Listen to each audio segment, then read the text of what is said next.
So I was supposed to have been here yesterday, and I wasn't. But okay, I'm not gonna tell you why. That's gonna take my time. So let me just give a brief introduction as well.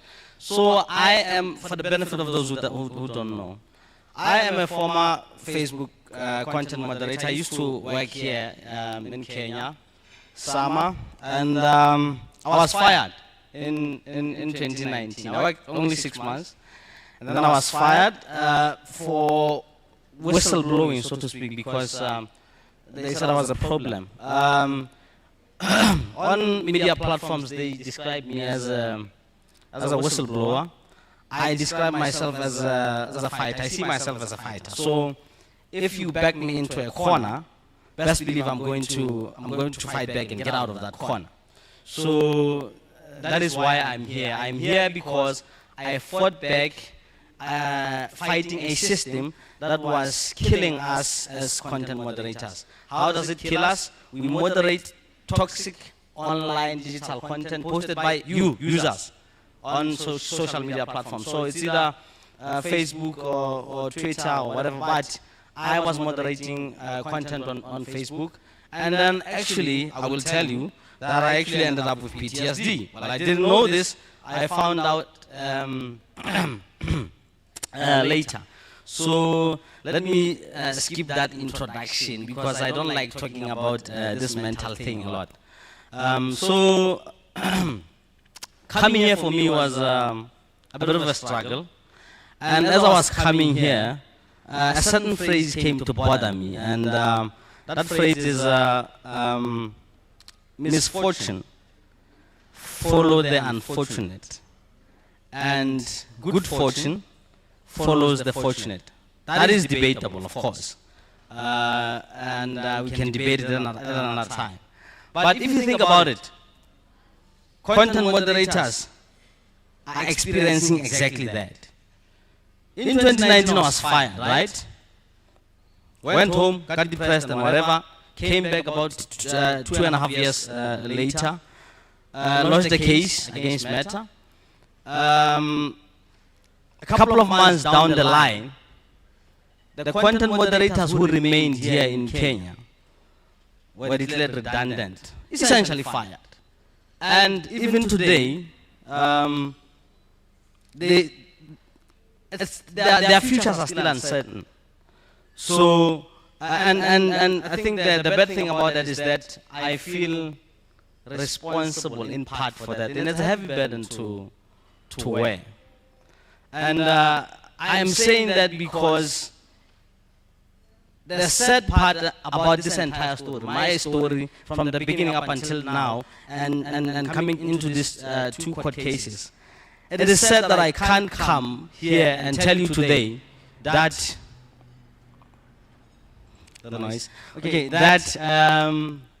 we as labor, online digital workers, have actually made progress. We haven't. We haven't made progress. Because for me, this thing of court cases, it is really an elitist approach to a solution. I think of myself as an example. How was I discovered? So I was fired. Remember, I'm coming from a poor background. And most content moderators, or in general, all gig workers, most of them, especially from the global south, are coming from very poor backgrounds. So when a corporation like Facebook, I'm not going to talk about Sama, by the way, because I moderated content for Facebook, not for Sama. So when a corporation like Facebook fires you, you get fired, what is your recourse? You don't have the legal recourse. And at that time, you do not even know that you are suffering from PTSD. I didn't know that. When I was fired, I didn't know that. Sorry. I didn't know that I was suffering from PTSD. It actually occurred to me, or I found out later, that I have PTSD through an investigation that was being done by a magazine, a journalist. And, well, I won't mention the name. My story appeared there, and then my case was taken up by an organization in London, And then another organization, TSN, okay, the organization in London, to be fair, is Foxglove. And then the organization in Paris, TSN, the Signals Network, they paid for me to go and see a therapist who would then tell me that I have PTSD.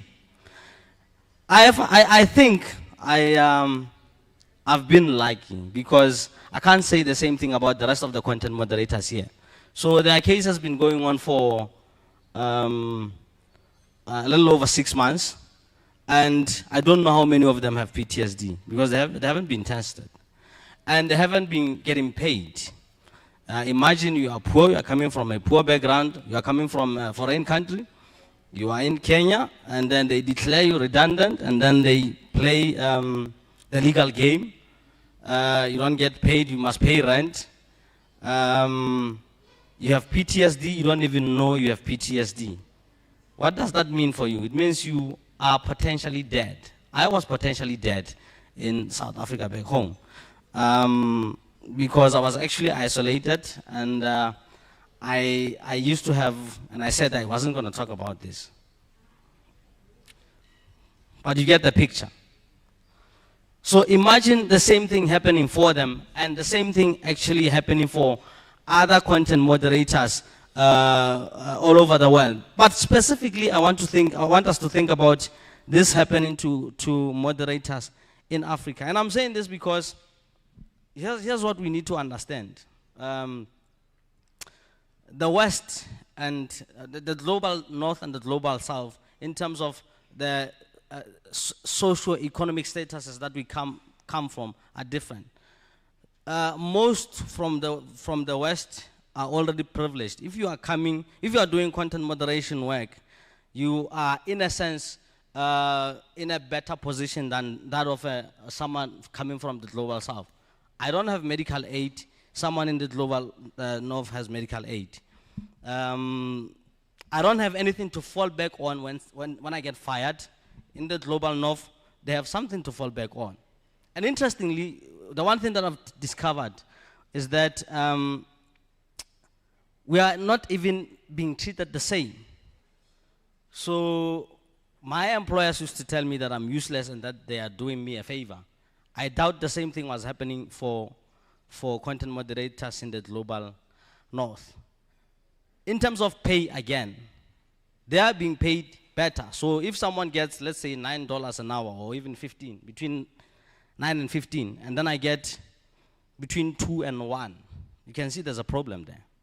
And then I get given a useless reason that they are doing so because the minimum wage determines that here in Kenya. And my argument was, you can't say that, because if the minimum wage is problematic itself, that can hardly be the standard to work with. You need to find a better standard.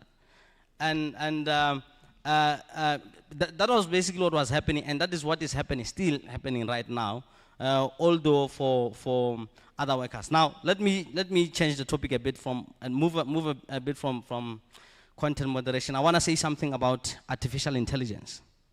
So at the beginning of the week, or around about maybe towards the end of last week, I don't remember exactly the exact day, the owners of big tech companies met in Washington. I already have a problem with that.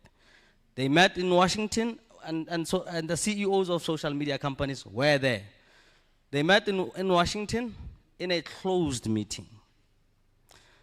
So in this closed meeting, they are saying they were discussing the dangers of artificial intelligence.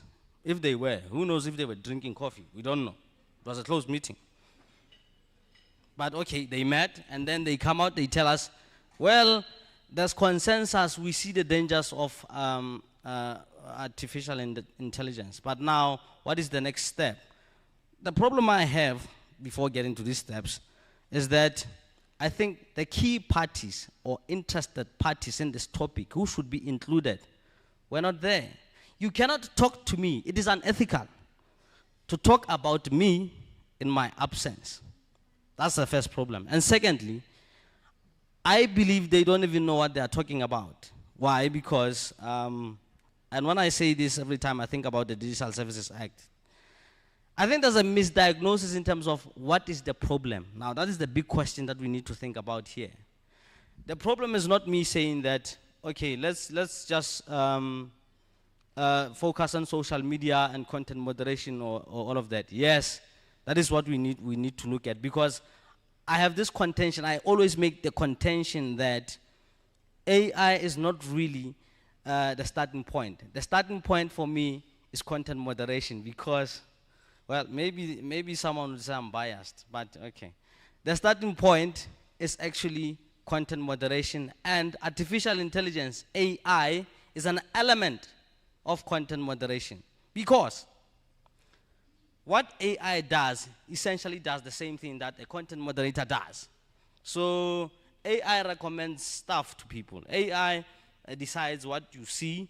AI decides, for my purposes, when I was still moderating content, or for content moderators, AI removes content.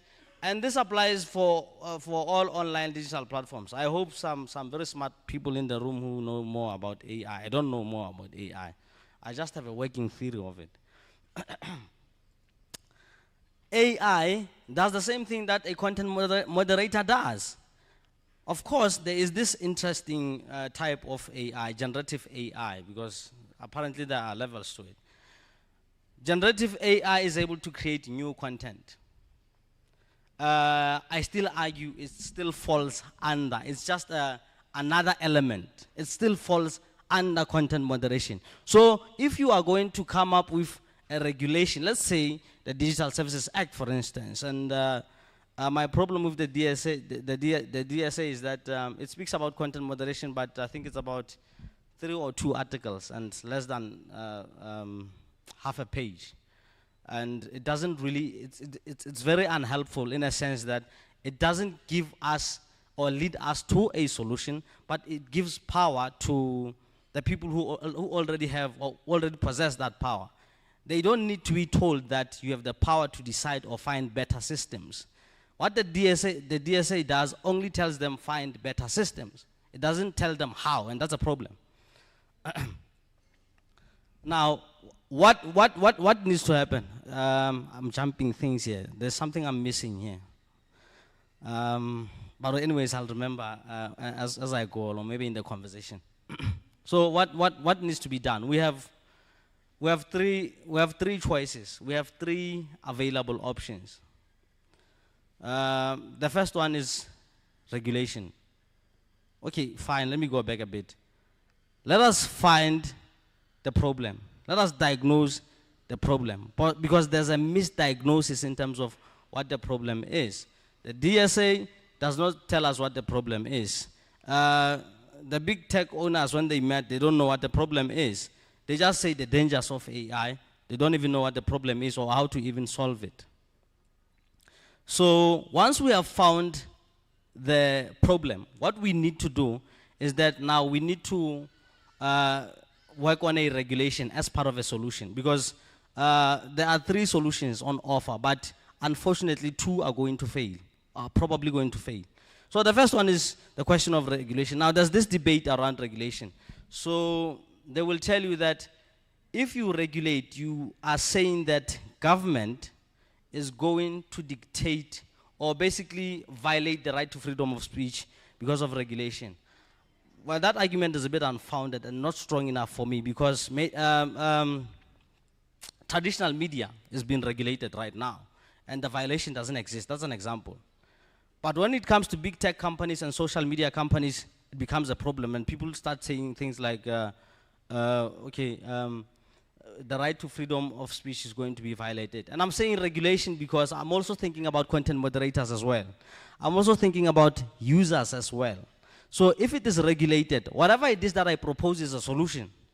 Regulation can basically make sure that the proposal gets implemented and the solution comes to life. That's regulation for you.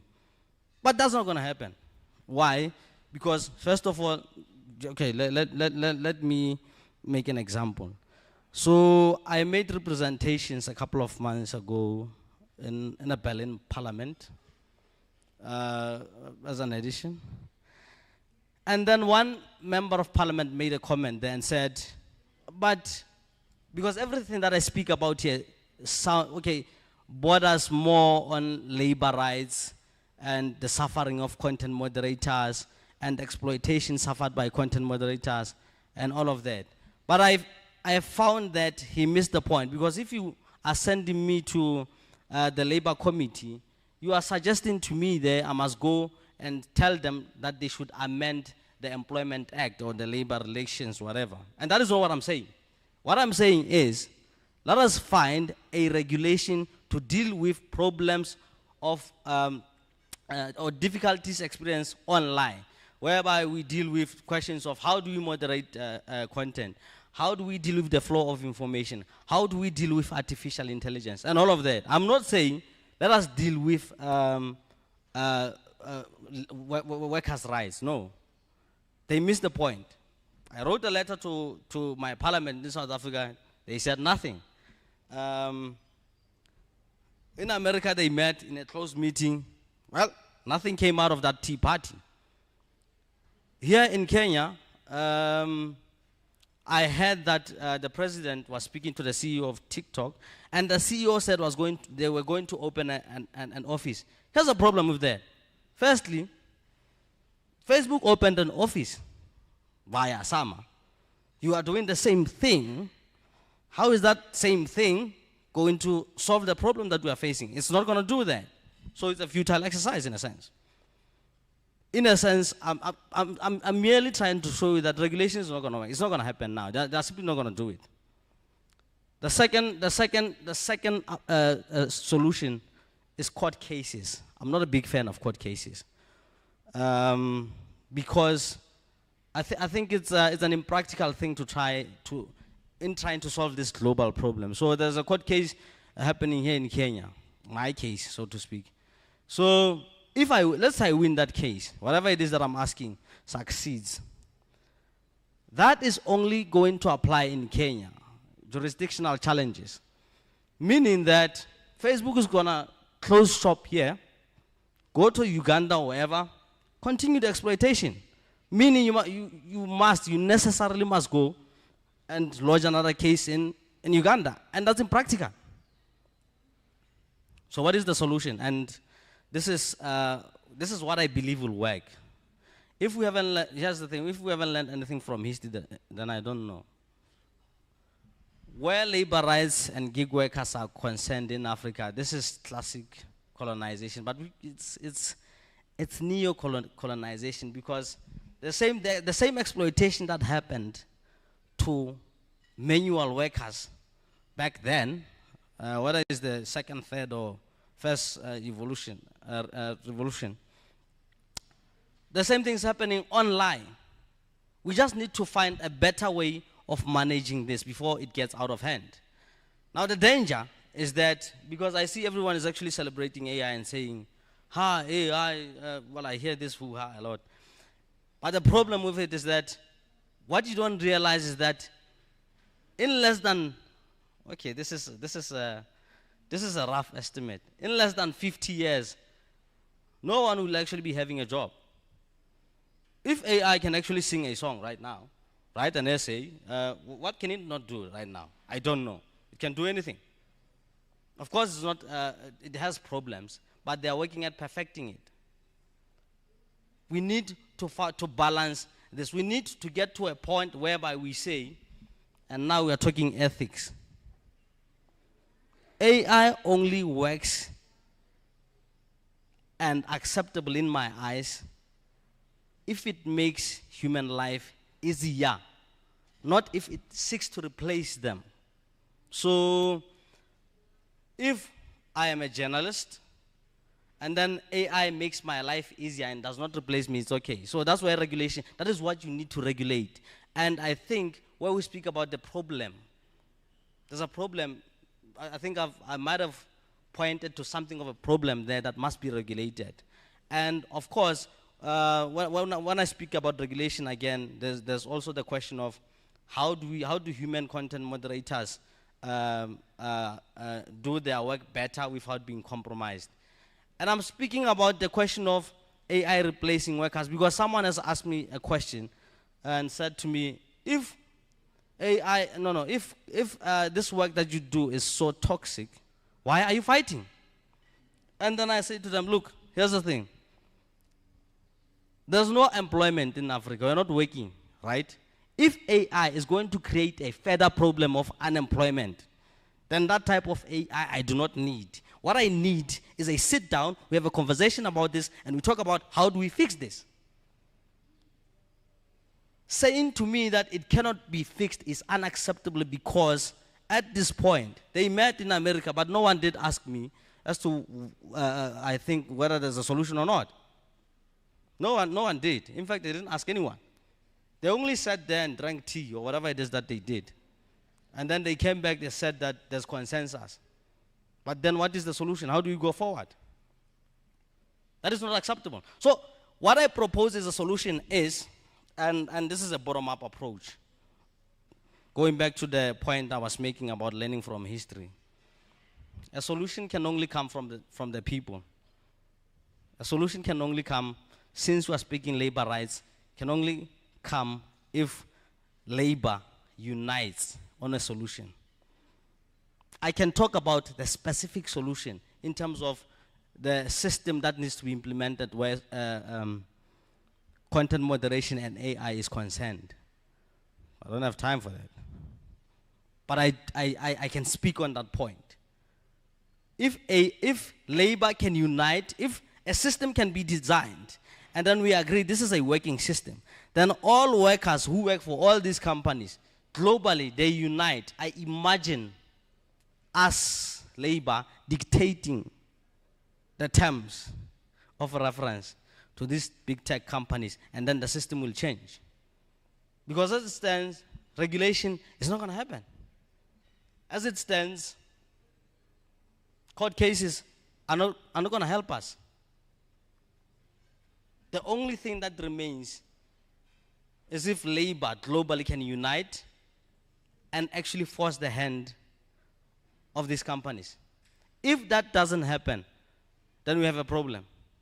And in fact, right now we have a problem because there is no unity where online digital labor is concerned. One, there are no unions. There's one or two, three. But that's not very useful. Number two, there's this global divide. I said something about the global north and the global south. It's us versus them. When I speak about problems of content moderation, the last I heard someone saying something from the global north speaking about problems in content moderation was the Scholar case.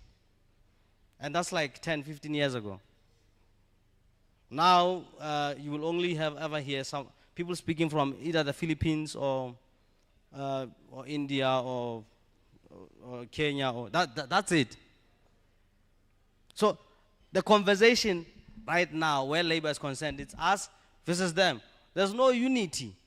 So this imagination I have is possible, but it requires that there be some sort of mobilization. And if we begin to have that conversation, we need to have two conversations. What is the solution, and how do we unite labor? And how do we make sure that labor is actually going to force the hand of big tech companies to implement the system that we are asking for? As far as I'm concerned, those are the conversations that we need to have, and the solution will come there. Otherwise, they'll keep on drinking tea there. And then we'll keep on playing games with court cases and whatever. And sometimes, let's say here in Kenya, you win the case, and then in Uganda, you lose the case. What then? That is a problem. It's not going to work. The only solution is if labor comes together and forces the hand of big tech companies. Thank you for now.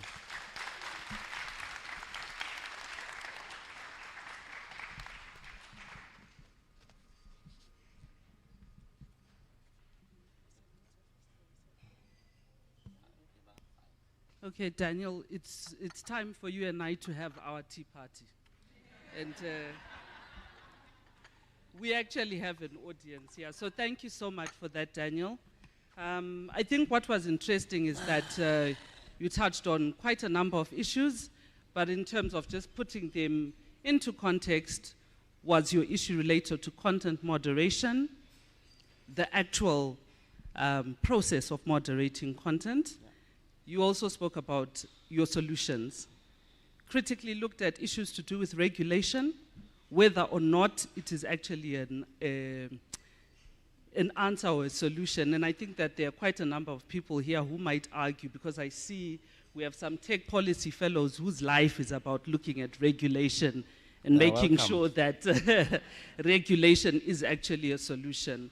But I think also interestingly for people who are in this community, particularly in the African context, is the issue of AI. And I think that's where I would like to start from. Because you spoke about AI in the context of its relevance to us as a people and where we put the boundaries.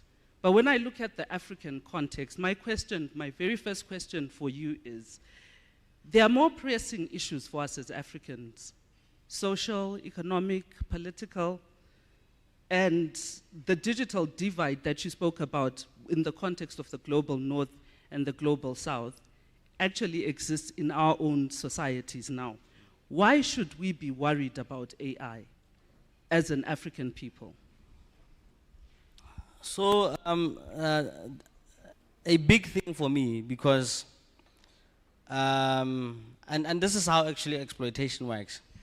In America, what they do in industries, manufacturing companies, they go to Asia to produce the phones that we're carrying right now cheaper, because it's easier to do there. And I want to take that very same example and bring it to the context of Africa. And an interesting thing is that it's happening here a lot in Kenya. You find big tech companies coming to Kenya to actually test these things here or train them here. So we should be concerned because, first of all, what we need is employment in Africa. And they know that we are desperate. And instead of doing these things, wherever they come from, they come here. And they end up putting us in a very difficult life situation. And here I'm not necessarily talking about the labor question. So if you think about me having been fired and then I go home and then I get depressed or end up with PTSD, I now have a life problem. It's no longer an employment issue alone, but it's also a life problem. And if they come and do that over and over and over again, as they wanted to do at summer, so they would hire you, give you a temporary contract, and then if they wanted to fire, they fire you. Now you have depression, or maybe you are failing at your work or something. They fire you. You go home, you die, right? They find someone, they do the same to them, they die. But this they do in groups. So they will create a very serious community or social problem in Africa of mental issues, right? And that is a problem, because if I have a mental health care issue or problem, best believe that if I have a child, I'm not going to do right by them, and there's a huge possibility that I'm going to cause them to suffer from the same problem. Essentially, what I'm saying that we should worry about it from an exploitation/employment perspective, because of course, I do accept that we are not that developed and that we don't have the technology or whatever, but we are getting exploited because of AI. Okay. But in the work that you have been doing and the interactions that you have had, do you get a sense that Africans understand what AI is? So if you went into a community and said, this is a technological system or this is AI, the decision or the use of this technology that you're using affects you as an individual in the way that you're describing. Do you think that Africans have gotten to a situation where they understand those systems? Interestingly, you've just said something very important. You said that in Africa we have what we call our bigger problems, our bigger issues. And these things tend to divert our attention from questions of AI. So, and I did think about this when I wrote a letter to Parliament in South Africa. They didn't respond. It's not a big issue to them. They have other big issues to deal with. The question of AI is not really an immediate issue or a concern to them to such an extent that it can be highlighted. And as a result, because in Africa, if before an awareness program can really take ground and succeed, you need the participation of government. Because if it's done independently by private media, it doesn't tend to be that successful. It depends on the support of government. So if government is not propping this up and they're not interested in it, we are not going to get to a point whereby Africans in general understand the problem of AI, or the problem that as I speak about it and see it as a problem and see it the same way. That is why a simple answer to that question would be, no, they don't. The only people who actually understand these things is if by accident, by chance, you end up in that type of industry. So most people don't know about content moderation or what it is. I didn't know what content moderation was. And when I started speaking here, I was trying in a way to explain what it is, because if you say content moderation, I work as a content moderator. What does that really mean? Does it mean you're in the tech industry? No, it doesn't. So when I was looking for a job, for instance, I was thinking about, because the ad didn't tell me what I was going to do. So I thought I was going to moderate papers. I was going to moderate content in papers. My discovery on arrival here in Nairobi was that I'm actually working for a social media company, and I'm moderating online digital content. So we don't know about these things because, as you put it, we have those big problems that we say are problems, and we are not unaware of the impact that AI or the the impact that all online digital platforms have on us. Ethiopia, you have war there. You go to a number of countries, there are problems. In my own country, South Africa, over 300 people died because of a message on WhatsApp or Facebook. And those are the types of things that we don't highlight. And I'm sure each and every one here, coming from different countries and all of that, you can tell a story about the impact of AI.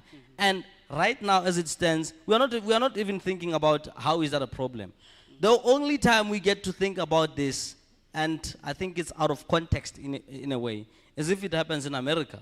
So there's an attack on Capitol Hill because Trump tweeted something or whatever. But when it happens in my back door, it's not important. That's why I said I have a problem with, now I'm thinking about this Bretton Woods Brothers thing. This big tech, the owners of big tech companies meeting there, having a closed meeting and deciding our fate. Yeah. Okay, like our closed meeting now. Yes, like our closed meeting. In Kofi's barn. Yeah. So let's go back to the user. Let's go back to the user. There have been quite a number of conversations over the past couple of hours that have gone back to think about the responsibilities of the user as we create this content, as we share the content, as we store the content. Because I think when you look at the Data Protection Act, it's about creation, sharing, and it's also about storage.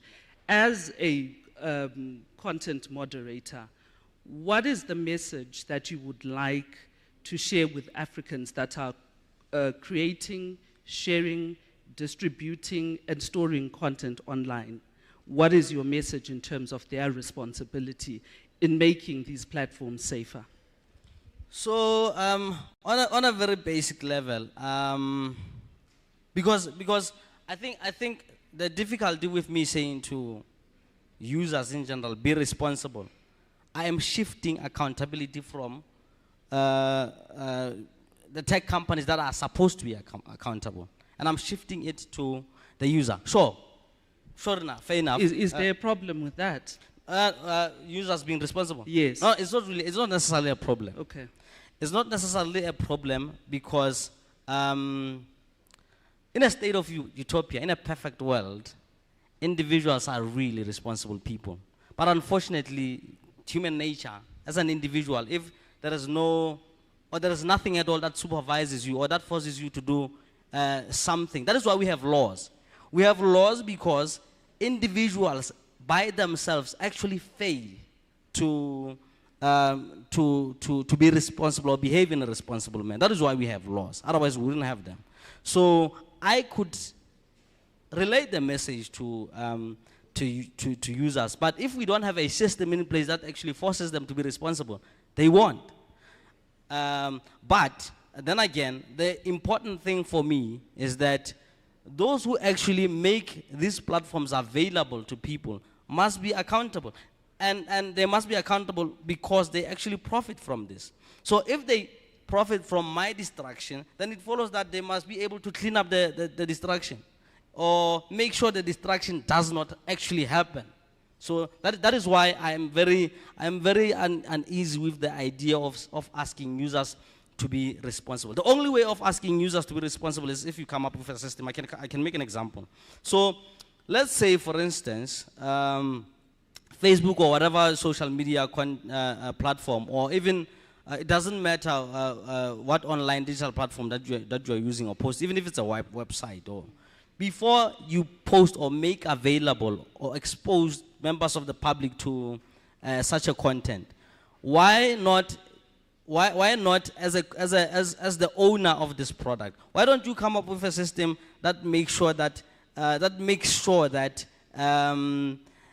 the system actually checks that the content doesn't have a problem first before making it available to the public? That's where accountability, and that's expensive to do. They're not doing it because it's expensive to do.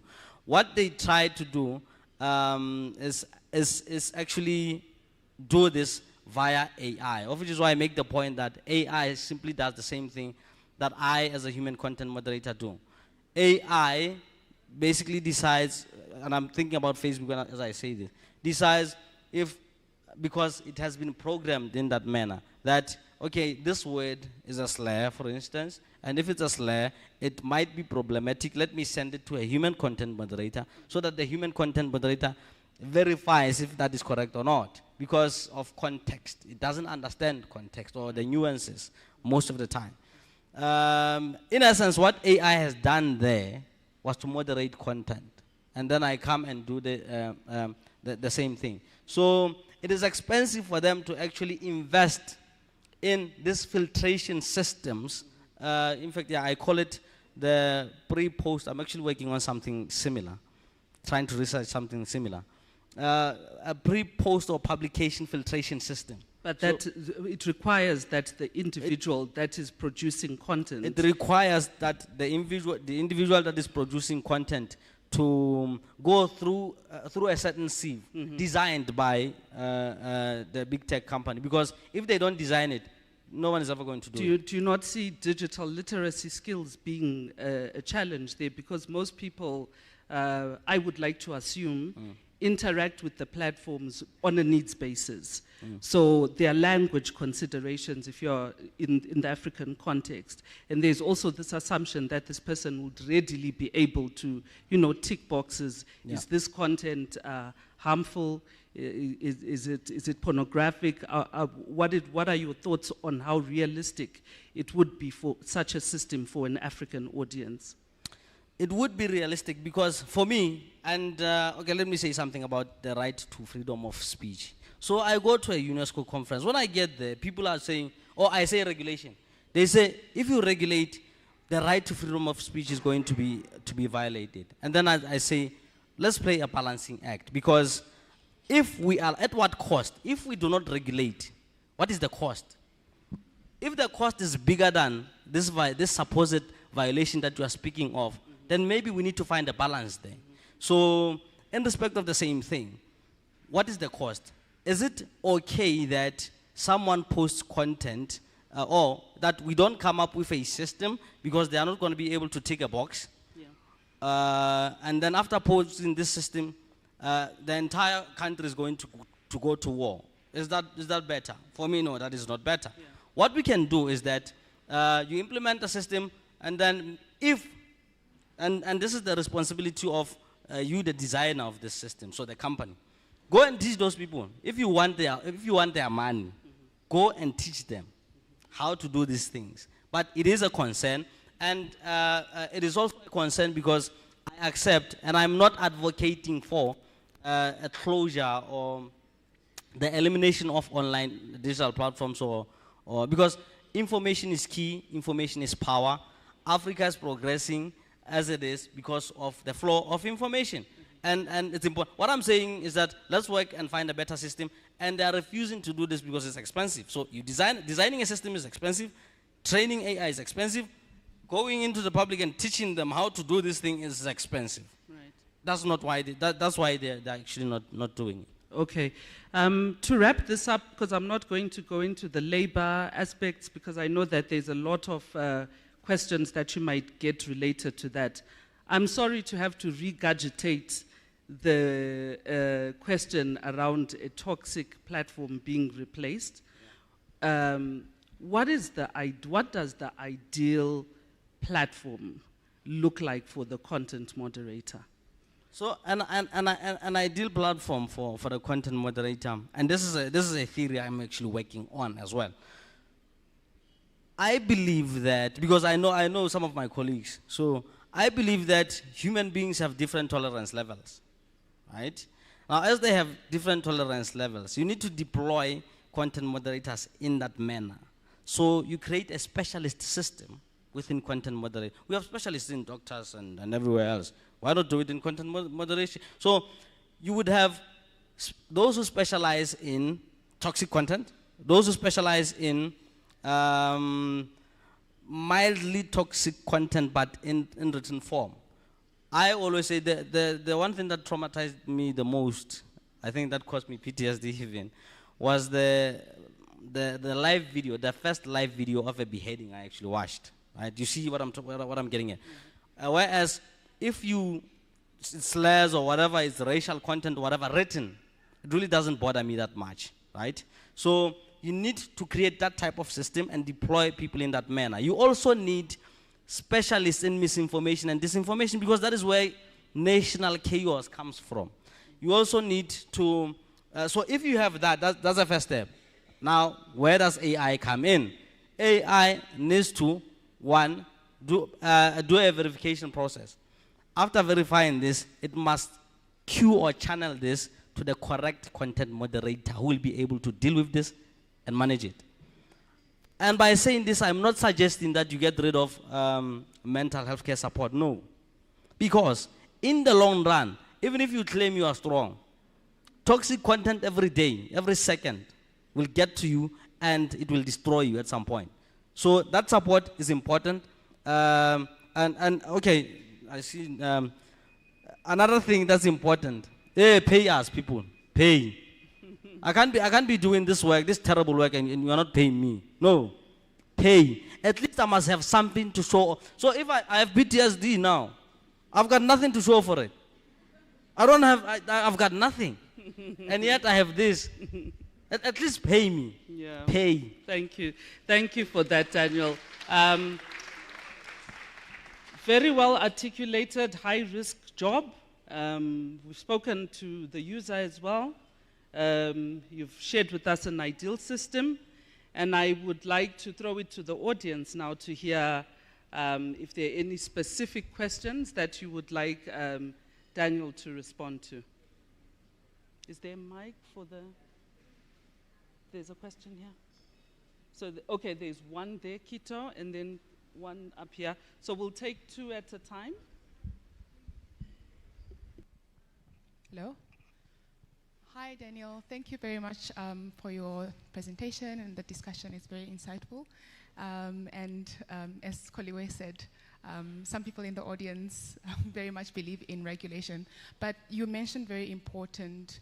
first of all, I'm Christophina Shilongo. I'm a senior tech policy fellow at Mozilla. So I work on tech policy in the African context. And you mentioned a very important point on the distrust that people have in the legal system. And just from your perspective to hear, like, what would you want to be in place when you're experiencing all of this, and you're experiencing it now? What would you like to support you and your fellow colleagues in making this process better, attaining justice? What do you think? What kind of support from a national level, from the government? I mean, you wrote a letter to the South African government. What kind of support do you think is required for tech workers, but also like to foster that kind of collaboration or foster that kind of camaraderie among union workers or labor workers? Thanks for that, Kito. Rosalind? Thank you for that fantastic conversation. Daniel, what levels of responsibility, what levels of responsibility or actions do you think would be ideal across the different stakeholders, I don't like the term, in approaching this conversation, considering one, the struggle we have generally on the continent around mental health and its visibility, vis-a-vis the sheer economic disposition that very many people have.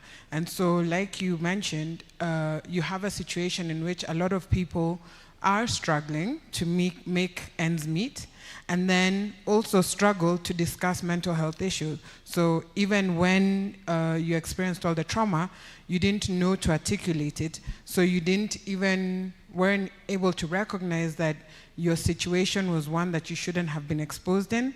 And even if you did know, would that have made you choose different, considering that you need to put food on the table?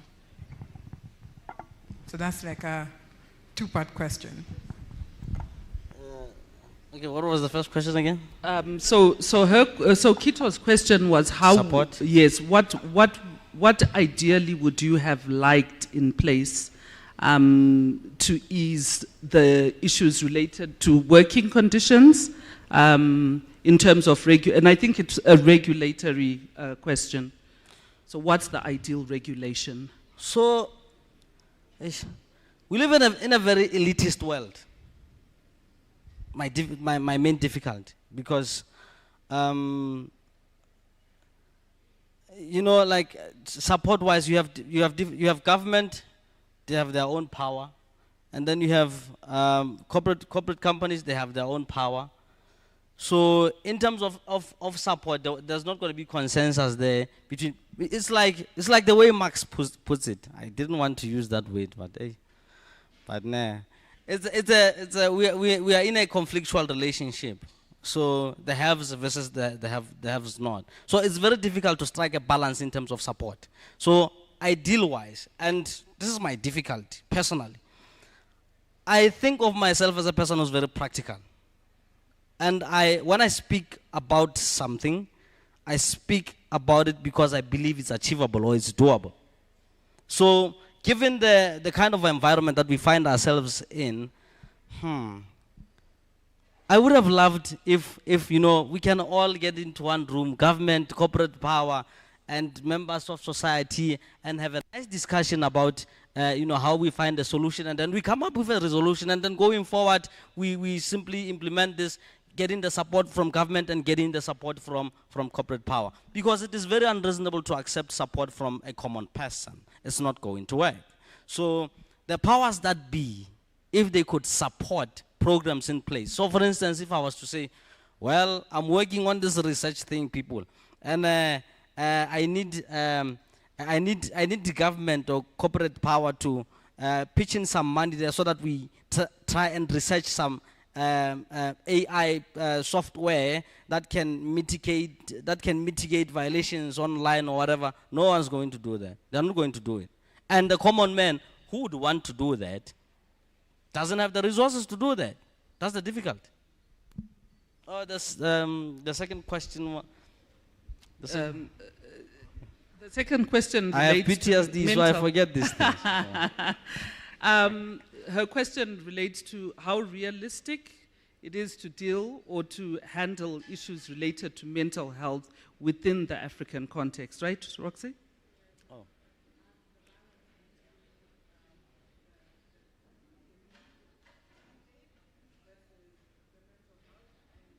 Oh, the choice. Yeah. Okay, so now I'm thinking about myself. If I was told That's a very difficult question. Yeah, So- because that question is, what would you choose, your mental Yeah. health first Yeah. or the money? So okay, here's the thing. Poverty is not a beautiful thing. It's a scary thing. Poverty is something that's very difficult to live in. And having not understood what mental health meant at that time, and having not meaning that the owner of the shoe is the one who gets to feel the pain. So I probably would have chose the money, even if because I'm poor, remember. So poverty would have driven me into the work, and I would have ended up doing the work, unfortunately. So our socio-economic status, dynamics, or the status of the economy actually sometimes, in fact to a larger extent, dictates the things that we do. Sometimes you'd find, I don't know this, I'm just saying it. I imagine someone murdering another person because they were paid 1 million or something because of money. And ordinarily they wouldn't have done that, but because they had children crying and all of that, they ended up murdering.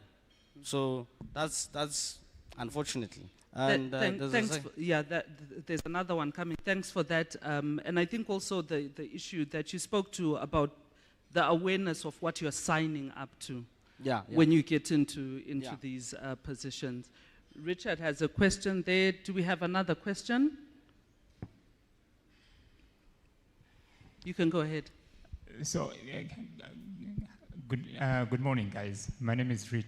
I worked with Daniel, spearheaded ChatGPT at SAMA. And I'd like to say something, especially to Roxy's question.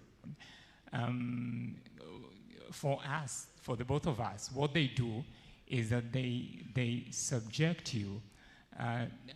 It's like preparing someone to a military, exercise, that there is battle ahead. Then they equip you prior to the battle. So once you engage, once you throw yourself inside the battlefront, they take away the ammunition, okay?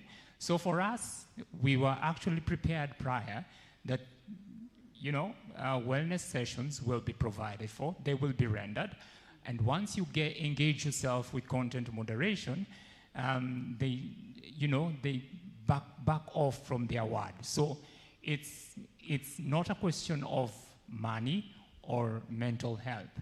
At first, it's money. Then once you get to know that underlying issues, then it becomes, a back and forth kind of a exercise. So, thanks for that, Richard. Are there any other questions? Oh, come on, people, labor question. No question. Well, I can throw a question at you in terms, and I was hoping that it would come because there was quite a number of conversations about labor. When you look at the difference between content moderators or labor in the global north, global south, how realistic do you think a movement or a labor movement for people in the gig economy would be, given the difference in context? Do you see yourself getting to a point where you can actually unionize, or do you think it's really a game of activism? I think it's both. So activism actually creates the other. So we have this divide, and having this divide means that some work needs to be done to make sure that we become a unit. That's where activism comes in. And I'm thinking about this because even in Germany there's a union, by the way, and that's progress. So you're talking West. In Germany there's a union of content moderators. That's progress. So that means, and they unionized because they themselves have a problem. It's just that it's not necessarily a problem that is 100% the same. And this is what creates the division or the differences or the difficulty. So it's important that one does activism work to actually make sure that the others come on board so that we have consensus about what we need and we identify a common goal that we need to fight towards. So for example, when I say AI is going to render all of us unemployed one day, even them, not only me, and that requires all of us to come together and mobilize behind this idea of having AI that only values core principles. So we need AI that protects when it comes to freedom of speech, that makes sure that a person's right to life or is not endangered in any. We need AI that does that, not AI that replaces content moderator. We need AI that makes sure that I as a content moderator do not suffer. That's a core principle. Not AI that replaces me. We need AI that does not, this is the core principle for all general work. That does not necessarily replace the profession or the professional. We need AI that merely makes life better or more simpler for the professional and not replaces them. If AI is going to replace human beings or us as human beings, then it means our purpose, and now we are talking philosophy now. Now our purpose of life has been eliminated. And once our purpose of life gets eliminated, what do we live for? How are we going to survive? And if we are going to be practical about this, if AI is going to replace all of us and then we are not going to end up working and then AI does all the work, whole economies are going to collapse. This system, this current system that exists right now is going to collapse. That's not going to work. We need AI that makes lives better. That is what we need to regulate. So let's find a problem. Yes. Thank you so much for that, Daniel. I would like to thank you for speaking so passionately and actually being here. It's very interesting because even at the MozFest House in Amsterdam, had similar conversation. Similar character, you whistleblowers seem to be taking the stage. So thank you so much for being here today, and thank you everyone for the questions. And we will be continuing with another dialogue and debate, I think in the next half an hour. So I'll hand over to you, Sulafa.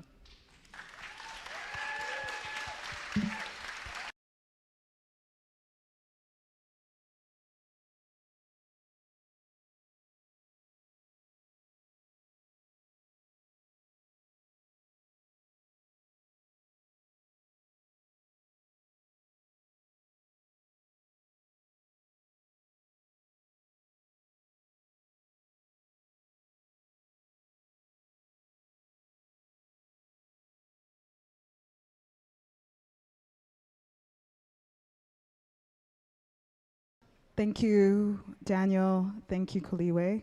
I was trying to think of words, and I would use the words affirming and grounding because it reminds us what we're doing in the work that we actually are embarking on, remembering about humanity and connections to technology. Please join us in exactly half an hour for the next dialogues and debates, which is about understanding structural interventions in AI. For press, who would like to speak with Daniel, he will be in the production room. And find Tracy. Tracy, can you raise your hand? There's Tracy, and she will guide you to where you need to go. So for there, thank you very much. We will see you in the next half hour. Okay, thank you.